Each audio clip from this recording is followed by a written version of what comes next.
Welcome to Energy Stew. This is Peter Roth, your host, and I'd like to ask you, since you've been hearing about Telos a number of times on the show, I'm wondering if you've been there, if you've taken advantage of knowing about it, and maybe some of you are capable, actually. It takes a capability to travel there, and let's hope so. Let's hope maybe some of you have. Or there are other cities you could have visited in Inner Earth. And we're going to hear about the latest news about Inner Earth, Middle Earth, however you want to call it, today from our wonderful guest who's been on the show a number of times. He's a traveler to this miraculous environment. Lowell Johnson. Lowell, welcome back to Energy Stew. Peter, thank you for inviting me back. I never know what I'm going to talk about until we kind of get here, but it always seems to be current events, and today is no different. I know that some of your listeners they're familiar with me because they've heard me speak here a few times now, but you may have some new people are going to listen to a guy that says he's been to Inner Earth, and they're going to scratch their heads and go, yeah, this guy's a wacko. But let's listen to what he has to say. It's probably going to be entertaining. All I can tell you is that it was sitting exactly where you were, all of you, 4 years ago, that if I had any awareness of this, it was little and minimal, and it was always boxed in by what I had been conditioned with. I can tell you that there is a multidimensional world around us now that when you vibrate at the same level, you will see and experience all of that stuff. All this time that people have been talking about, find your vibration, get your alignment right. I didn't know any more about what the hell that meant, 4 years ago than anybody else did. But once you do, and you get inside of that vibration and know that there's one more sense beyond the 5 that we've been given in this human bodysuit that we ride around in, that whole ethereal body and that ability to feel things. When you get in touch with that, now you'll know exactly what I'm talking about. Some people have already got that gift, and what I'm going to talk about they know is true and authentic. There are those that are other, though, that there's something else going on inside of them that's starting to trigger them, so that what I might be saying is going to sound a little crazy, but wait a minute. There might be something to this, and they're going to take the time to listen. Well, if I'm the trigger for you today, I'm happy to be so, because somebody was that for me at one point. But I'm telling you, what I'm going to talk about today is not fantasy. It's not sci-fi. You're about to step into a new realm because Earth is in a cosmic cycle moving into her next level of consciousness. We're being prepared. Every sentient being on the planet is being affected by the same method to be upgraded, shall we say? But Earth's vibration is about to rise into like the 4th dimensional status, if you can understand what I'm saying. So, and that's really the astral realm where we have come and gone for so many incarnations. Earth's about to move into that and stay there permanently. And then it's like a punt to get to 5th dimension, because really in the angelic realm, we're choosing what our next incarnation is going to be. If we choose to do a 3rd dimensional lesson again, or if we decide to ascend, those are our choices. Humanity are sovereign being with free will. They get the opportunity to make those choices. Now, it's fair to say that humanity on Earth has taken longer than it should to get to this point where everything that's held us back for eons has been cleared away. But when I look at where we are now and the cosmic cycle of where Earth was, we weren't going to get to this place until now anyway. We just had to work through the process.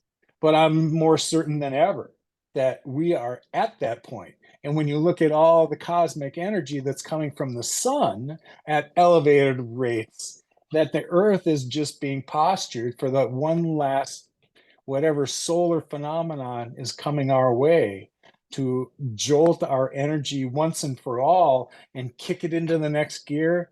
Every one of us is having those sensations. We begin to feel those encouragements, that influence from the sun, before it's even reported to us now. I can tell you we had an M-class flare that fired off yesterday because I got tight in the back of my neck and I could feel the difference. Over time, I've tried to pay attention to when I understand those things are happening. Was there a physicality that I experienced associated with it? Because I had no frame of reference. Nobody taught us about any of this before, but it's still real. And now that I've kind of planted that in people's seeds, take the time when you hear about these things to think about how you're feeling, because your physicality is no different than mine. You'll begin to experience these things, and now you can connect the dots to see exactly what this is for. And it's not just to, have some impact on our physicality. It's to snap us into there's a metaphysical side of ourselves that has been undernourished, shall we say, for a long time. And it's screaming for attention. Every influence, even outside of ourselves, these benevolent beings that have been here, just asking for us to help, have been waiting on the sidelines for us to ask for their help, to help us get ready for this next realm.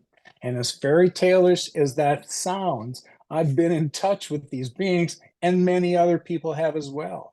Mine came around in a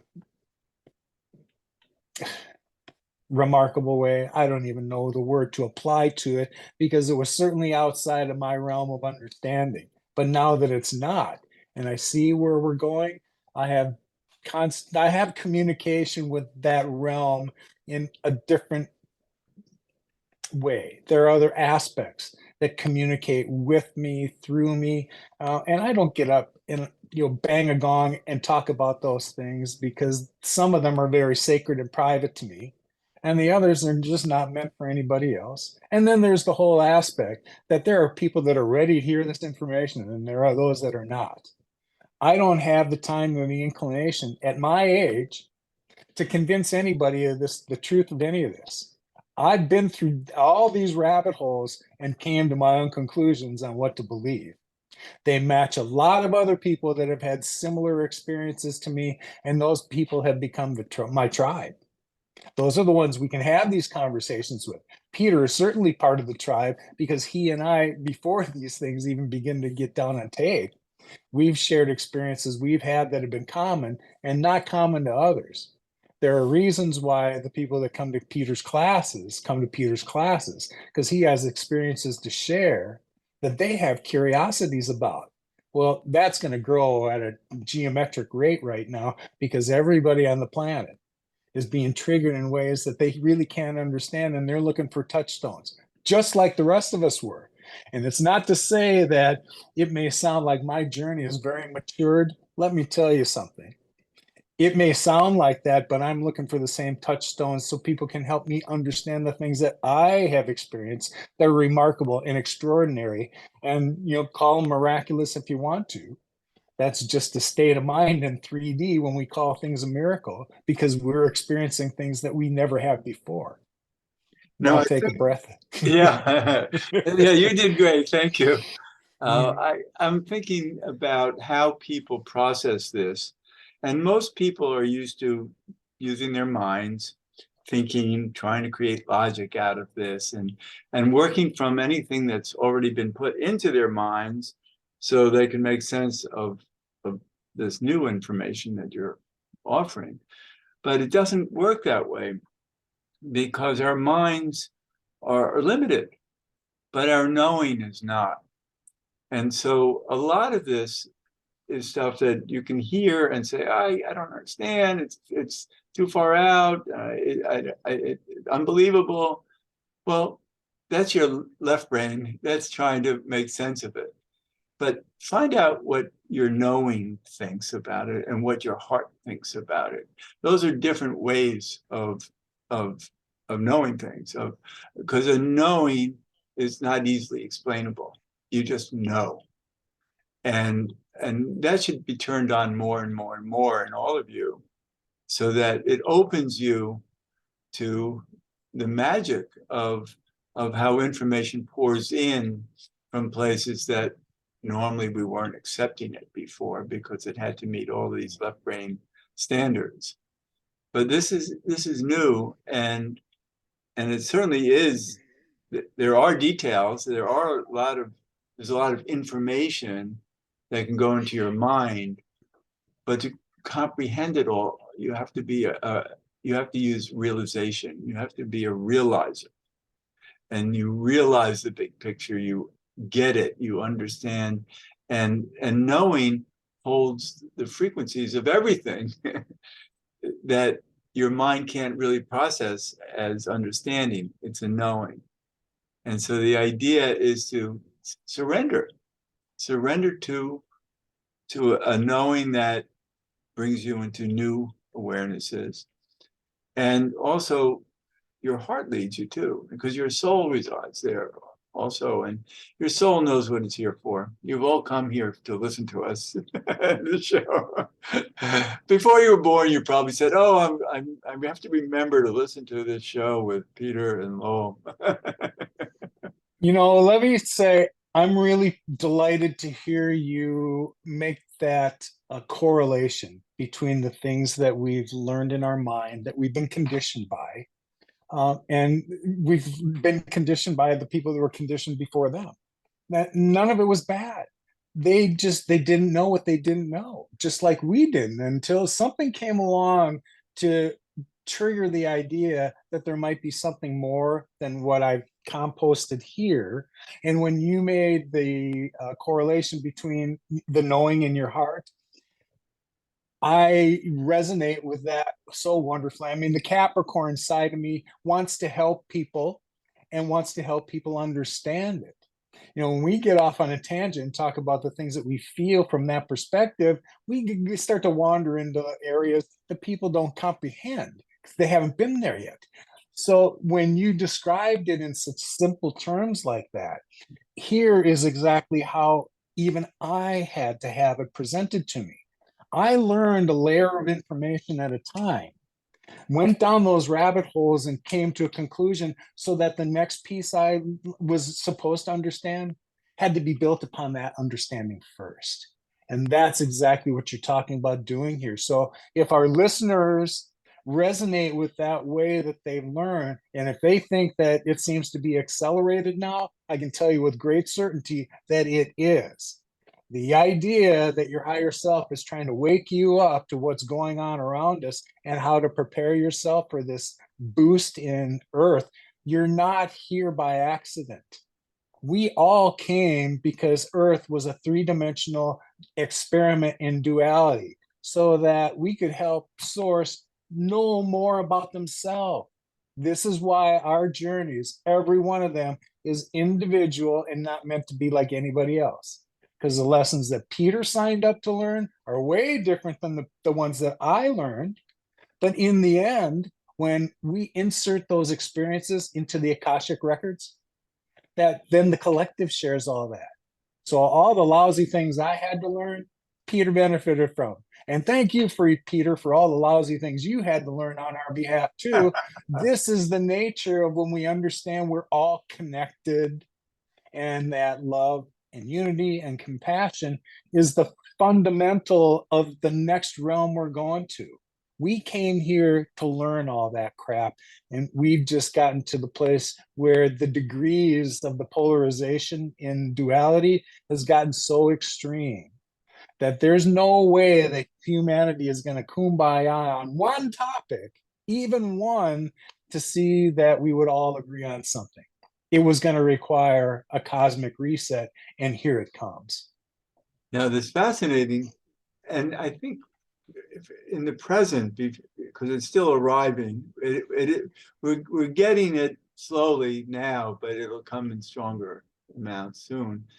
And the idea is to feel like it belongs to you, to own it, and just right now own the journey that we are all on, and in a way that it's kind of like a bring it on sense, like, oh, I want to grow more and more and more into this greater consciousness. Yeah, there are those of us that, we've gotten past this point, so we're ready and we're open. But that means that we've come to terms with our own flames first, and that we're not relying on something outside of ourselves to, bring us home or whatever it is. I can't wait for something on the outside. That took a knowing of myself inside and getting totally good with that. Right, Not only did that open me up to things greater than myself, but my relationships were all going to suffer, because if I didn't come in terms of loving this first, I didn't really have anything, and I wasn't in a place to share that with anybody else. It took a while, and in order to get there, things change in your orbit quite a bit. When you begin to entertain the idea that the things you spend your time on, where you put your attention, is exactly what the universe gives you back in abundance. I can tell you with great certainty too that that process works, and that the life I've designed just lines up the way that I wanted to. And now the universe just shows me the next extraordinary thing, because I've gotten used to, when they show me extraordinary things, to just digest it. Takes a little while because it's not used to it. But again, I'm no different than anybody else. Only my mindset is open to things that allow them to continue to show me these miraculous things, but I'm no different than anybody else. Get your alignment right, get what you feel inside of yourself right, and what the universe is about to show you, it'll blow you away. You want to see these miracles, don't discount them when they show up. there's a much bigger story than any of us have been living in. And that story is going to unfold in front of us. And we're going to see a reality that we never could have expected because our brains weren't able to comprehend it anyway. And, and all of a sudden, there are shifts in consciousness that change reality in ways that we can't even expect, because we don't know how to expect it, because we don't know, we haven't had the experience of what it is. There's a lot of when there's disclosure discussions that are coming out, but those seem to be more focused on beings from off planet. My focus was pushed me in a direction to get in touch with beings that have been here on the planet in a higher dimension, that have been here for a lot longer than we have. We hadn't been given any awareness of any of that. And so when we talk about it, we only talk about the things that we've been fed by, the government or by the media. And that's been, UFOs. Well, I settled myself a couple years ago on whether they existed or not.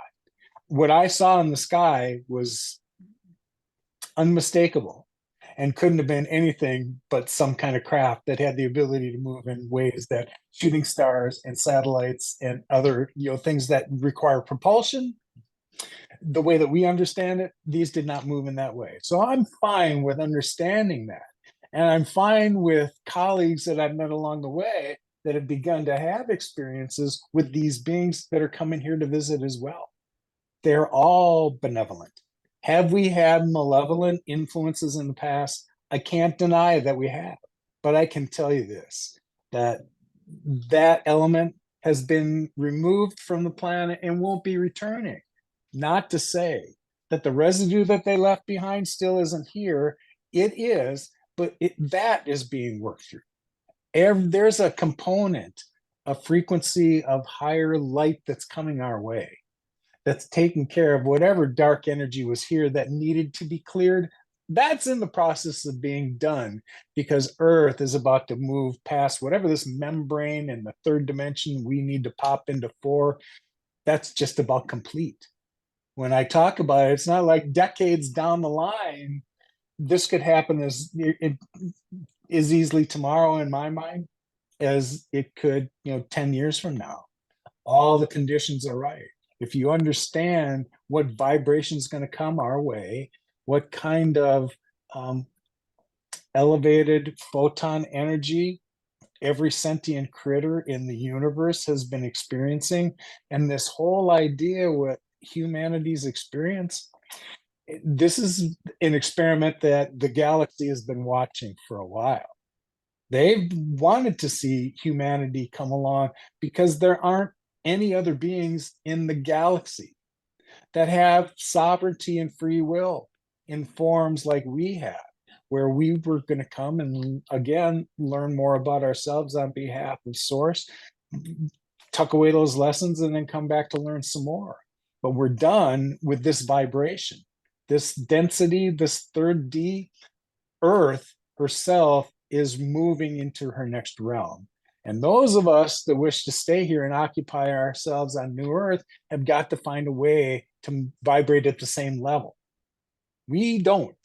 We vibrate at a third dimensional level, but the awareness for us to do that now was always buried in our metaphysical sides. And when we get a hold of that again, I'm convinced that when the time comes, the majority of people that are here that are still have to make the choice to ascend, my guess would be 95% of the people that are here, and they'll still have the choice, even though they might have been ignorant to this process all along.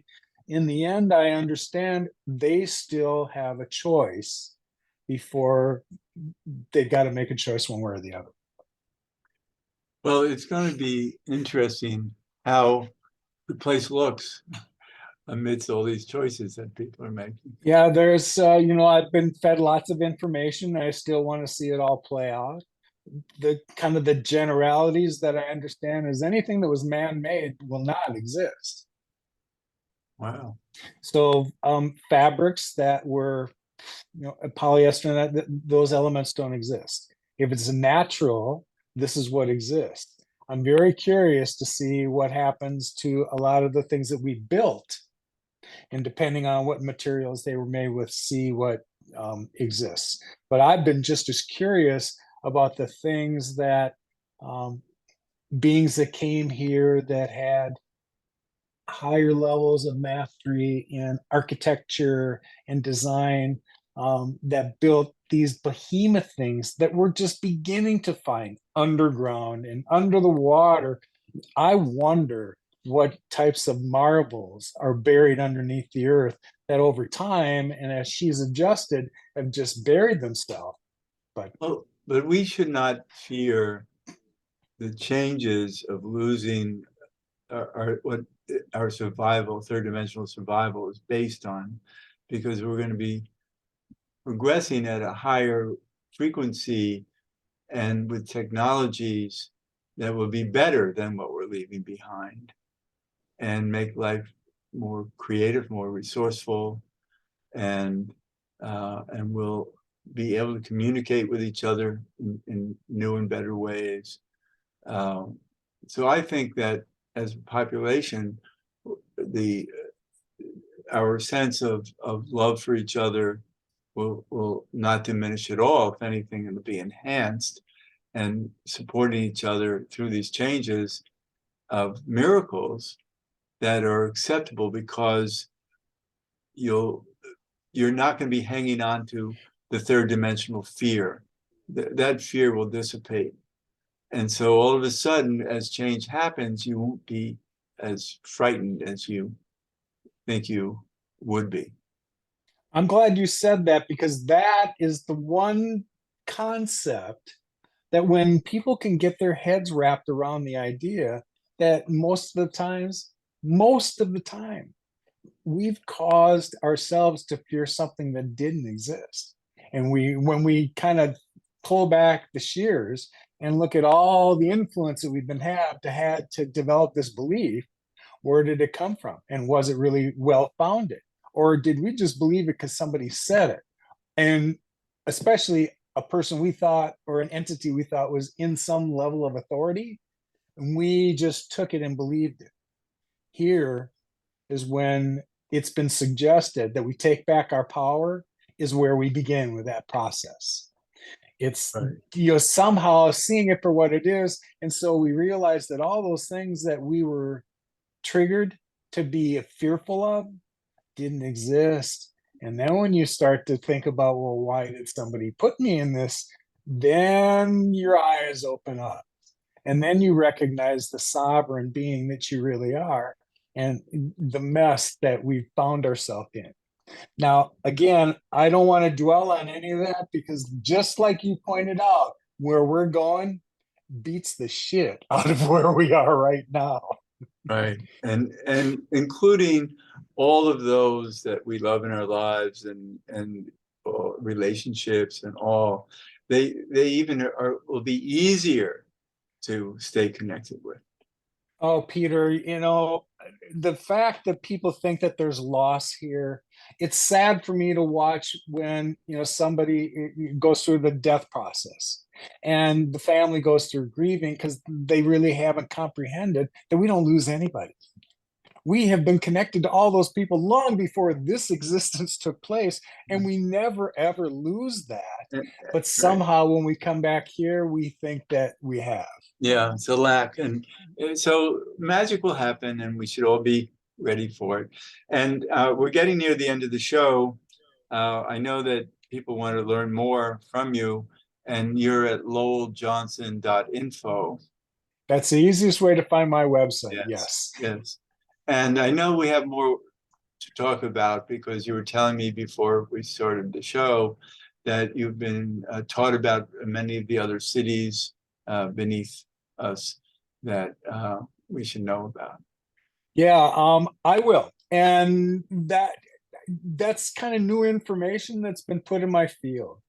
Uh, as much as I've been given a higher awareness of what's in inner Earth, and that we think that what we know is there's like 120 of these types of cities in inner Earth. What we think we know about a molten inside, we fail to recognize what Earth is really like when we see her multidimensionally, and that there's an awareness of 8 or 9 of those cities that I've been given over time. So when Peter made mention that we were talking about that kind of in the green room before we began, I'm just tipping my toe into all that, but I've been aware of these 8 or 9 now. I can tell you where the names are, some ideas about where they exist and the beings that reside there. These are all humanoid forms, but there are those forms that, benevolent as they are, and I want to underscore that they are benevolent, are not humanoid, and we need to get used to the idea that there are going to be some forms that we're not really familiar with yet. And again, that shouldn't cause any alarm for anybody. Right. They're here to assist. And honestly, they have resided here for quite some time, waiting for the time that everyone else vibrates the same level they do. So I'm excited to talk with you again because there's so There much we go. more to share. And thank you, Lowell, for being a guest on Energy Stew again. Thank you for inviting me, Peter. And this is Peter Roth, your host of Energy Stew at prn.live. I can be reached at peter@heartriver, HEART river.org. I'd love to hear from you, and thanks so much for listening.